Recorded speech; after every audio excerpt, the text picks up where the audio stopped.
We're always fully booked. Here's your payment. A dime." "Excuse me?" It was the delivery day for the reservation system I had been working on for a year for the inn. Despite the many last-minute changes I had accommodated and the hard work I put in, I hadn't expected my compensation to be trivialized to a mere dime. Standing there dumbfounded was all I could do as Ruth, the innkeeper, and my client dropped this bombshell. "I did some research, you know. Turns out there's software available for free to create reservation sites. Cutting costs is essential in business, so consider this a service and do it for free. Think of it as a learning opportunity." I was speechless at her brazen attitude.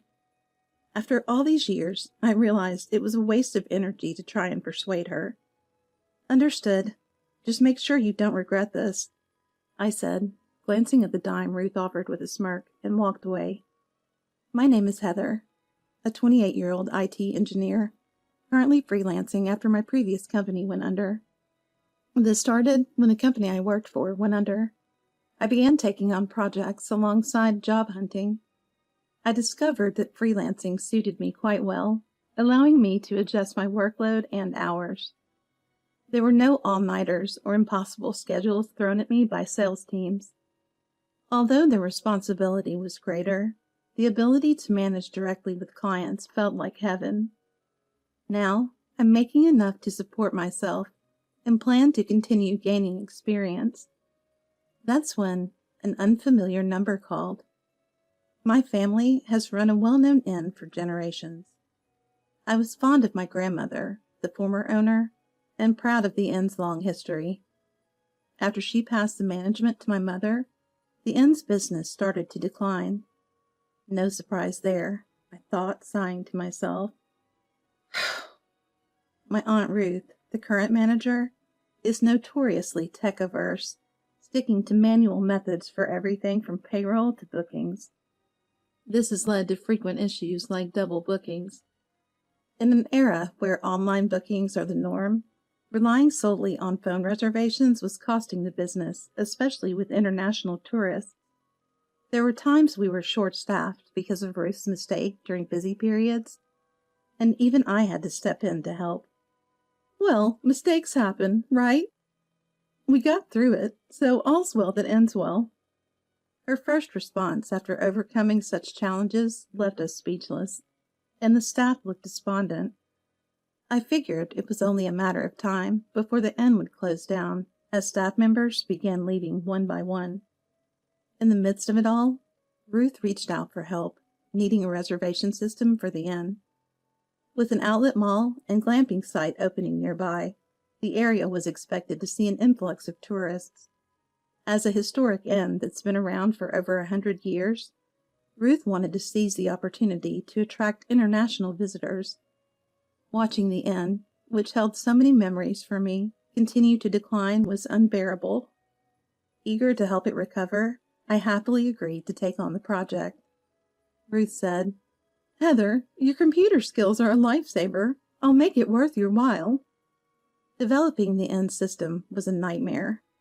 Ruth kept changing her requests, demanding an easy-to-use design and multilingual support. "Can't you make it more user-friendly and welcoming? And it must be available in Spanish and Chinese for our international guests." It seemed she believed that an easy-to-use system could be easily made. Despite explaining the extensive effort required to create a universally accessible system, my words seemed to go in one ear and out the other. The amount of effort it took to bridge this cultural communication gap with her was immense. After countless revisions and ultimately returning to the original plan, my frustration was at an all-time high. My blood pressure was probably dangerously high from holding back the urge to demand all that wasted time back. Having dealt with various business owners as a freelancer, I was certain Ruth was the absolute worst. My grandmother was a kind and well-regarded innkeeper, but it seemed she lacked judgment in choosing her successor. Finally, overcoming endless changes and inconsistencies, the system went live at the perfect time. With the opening of the outlet mall, glamping site, and a leisure facility that utilized the natural landscape just a few months away. All nearby accommodations were fully booked. The system I developed worked smoothly, quickly filling up the inn's reservations. If things continued this way, the inn's management could improve, enabling the hiring of quality staff and providing better service. I felt a sense of accomplishment in protecting the inn my grandmother cherished. But Ruth never mentioned the promised payment. I'll wait until their payments have settled down, I thought to myself. The recovery of the inn's management was the top priority, so I decided to wait a bit longer. Showing some compassion, I continued to maintain and inspect the system. But no matter how long I waited, the payment never came through. Asking family for money felt awkward, but this was business. As my right, I decided to bill Ruth for the creation of the system. "Oh, that's right. I haven't paid you yet. Thank you for your hard work."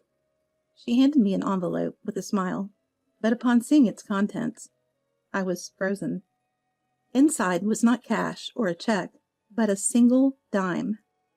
Even a child's birthday check would involve a more serious amount. "We're always fully booked. Your payment is a dime." Excuse me? Was this some kind of joke? Glancing at the nearby calendar, it was clear today wasn't April Fool's Day or anything of the sort. "I did some research, you know. Turns out there's software available for free to create reservation sites. Cutting costs is essential in business, so consider this a service and do it for free. Think of this as a learning opportunity." The smug look on her face, as if she had pulled one over on me, was deeply unpleasant. The realization hit me too late. This was the kind of person she was. Regardless of her skills in hospitality, when it came to family, she became overbearing. My mother, Ruth's sister, had also grown tired of her attitude and chosen a path unrelated to the inn's management. It seemed Ruth's intention was to lowball me from the start. If you wanted to use a free site, you could have just done it yourself. "Oh, Heather, don't be mean. It's the professional's job to meet the client's needs while keeping costs low and making it convenient. We never signed a contract, so it was like you volunteered. No complaining now." As if a customized system like the one I developed could be replicated with free software. I cursed my past self for not insisting on a formal contract due to familial ties. Clearly, I still had a lot to learn about running my own business. Understood. Just make sure you don't regret this. I no longer wanted to invest any more time or effort in her. Once I decided on this, parting words came out surprisingly smoothly. Leaving the dime on the table and walking away was a matter of pride. A few days later, I was exasperated with my constantly ringing phone, with Ruth, of course, on the other end. The calls were so incessant that they hindered my work, leading me to completely block her number and ignore her completely, until my mother contacted me, having been reached through her by Ruth. "She was rambling on the other end of the phone. It was so nonsensical, I blocked her too." Even my mother, who had to put up with Ruth's antics longer than I had, was fed up with her handling of the situation. Given their lifelong relationship as sisters, my mother had likely endured much more than I ever had. After the dime incident, I immediately shut down the system. The inn must be in chaos now, unable to handle reservations, yet Ruth found the time to call me nonstop. What could she possibly be doing? "Hey, the reservation system isn't working. Come over right now. We can't manage reservations like this. Do something." The voicemails were all more or less the same. Why should I go out of my way to fix a system for a client who tried to settle my payment with a dime? I was done volunteering my services for her. As I was firmly ignoring her, a plea for help came from my mother. Ruth had shown up at our family home, furious and unmanageable. My mother asked if she should call the police, and all I could do was shake my head in disbelief. Curious about how the inn's operations were being handled, I headed to my parents' house. "What grudge do you have against me to pull such a nasty stunt? Get the system back up this instant, you useless thing." As soon as I arrived, Ruth charged at me with such fury that I instinctively stepped back. "What are you talking about? After exploiting my work, you try to settle with a single dime? If anyone should be upset, it's me." I found myself responding in kind, ready for a fight. In a family crisis, it's only natural for relatives to help out. It's despicable to keep harping on about payment. If you wanted to be paid so badly, you should have made a contract from the start. You're right. Had we formalized the agreement initially, we wouldn't be in this mess. That's my oversight. Ruth puffed up with arrogance at my admission. Exactly. Don't try to push your mistakes onto others and whine about it later. In the adult working world, contracts are everything. Oral agreements are just a courtesy, and it's your fault for trusting them. My mother and I were flabbergasted by her selfish logic. If she could maintain such a self-centered attitude, her life must be blissful. But that bliss ends here. If that's how you see it, then I don't feel guilty. Actually, I've already sold that system to the Ocean Heaven Inn, so no hard feelings. Ruth gasped in shock. Now it was her turn to be dumbfounded. Is something wrong? I developed the system, and since we had no sales contract, I'm the owner. It's my right to sell it to whoever I want. Wait, that's so unfair. That system was developed specifically for our inn, and now you've sold it to our competition? Ruth panicked and clung to me, but it was too late. The Ocean Heaven Inn, which had recently undergone a change in management, was now renowned for its revitalized services and hospitality. With attentive customer service and thorough care, their performance was rapidly improving, even surpassing many well-known hotels in customer satisfaction. They were, essentially, our so-called rival. It was just the other day, right after the dime incident with Ruth, that a representative from the inn reached out to me directly. I almost wondered if they had a corporate spy, so surprised was I by their initiative. Their keen ability to gather information was both frightening and impressive, but perhaps that's to be expected from a thriving business in these times. After discussing it, it turned out that with some customization, my system could be adapted for their exclusive use. And the compensation they offered was more than satisfactory, making me all the happier. No need to force Ruth into buying it when I could secure proper compensation for my work elsewhere. That's just an oral agreement, isn't it?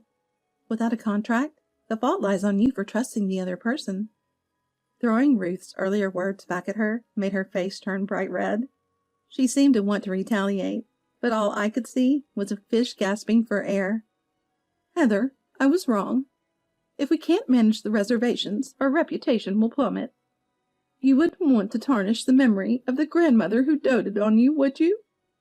I'll increase your compensation, and even tip you this time. Realizing her disadvantage, Ruth tried to win me over with a forced smile. However, her sudden change of heart felt insincere and made me uncomfortable. I can't trust someone who tried to swindle their own niece and steal a system. The one ruining the reputation and risking the inn isn't me, it's you. Don't blame others for your actions. I wasn't freelancing for nothing. Even with familial ties, the thought of working with Ruth again was out of the question. And to think she'd offer a tip at this stage was laughable. If you're really interested in purchasing the system, I'll send you a formal quote later. But for a system like that, it won't be cheap, certainly running into the thousands. That's outrageous. Charging thousands is just extortion. Besides, we're family. We shouldn't need to bother with quotes and contracts. Her endless whining tested my patience. I've learned my lesson about oral agreements the hard way, so I won't consider selling without a contract. That's all there is to it, so please leave. If you keep this up, I'll call the police. Pointing firmly towards the gate and showing her my phone dialed to 911, she clenched her teeth in frustration, but finally left. Running a hospitality business, she likely wanted to avoid a situation that involved the police. After the dime incident, I spilled everything to my grandmother, who was residing in the facility. I was reluctant to tattle, but if Ruth continued her reckless behavior, it was clear the century-old inn would be doomed. I advised my grandmother to take swift action. I'm sorry, Heather, for causing you trouble because of my poor judgment. As expected, my grandmother was furious, then broke down in tears. It pained me to see her upset in her peaceful old age, but the inn was in crisis. On the brink, my grandmother stormed into the inn, gathered the staff and Ruth in the meeting room, and launched into an emergency management meeting. I wasn't privy to the details, but it turned into a denunciation of Ruth. My grandmother meticulously reviewed the books since the handover, pointed out the deteriorating management over the years without mercy, and laid into Ruth for her misdeeds towards me. Making your niece work for free for a year and paying her only a dime? That's inexcusable both as a manager and as a person. You can no longer be in charge. You are relieved of your duties as innkeeper effective today. I've been doing my best for the inn. This is too much. Please reconsider. Ignoring Ruth's tearful pleas, my grandmother apologized to the staff for Ruth's misconduct. She had gathered information from former employees, disgusted by Ruth's sloppy reservation management and insincere hospitality, and had been looking for the right moment to dismiss her. Actually, I've decided to sell our inn to the Ocean Heaven Inn. A few days later, my grandmother finalized the sale. The buyer was the inn I had transferred the system to. Their capable manager was looking to expand, and the negotiations went smoothly. Grandma, are you sure about selling? It's been in our family for generations. It's okay. It's better than letting it fall into ruin under her management. I'm just disappointed in my own lack of judgment. I thought she was at least competent in hospitality. My grandmother worked out a deal to transfer the management rights to the Ocean Heaven Inn, while ensuring our inn's name and legacy continued.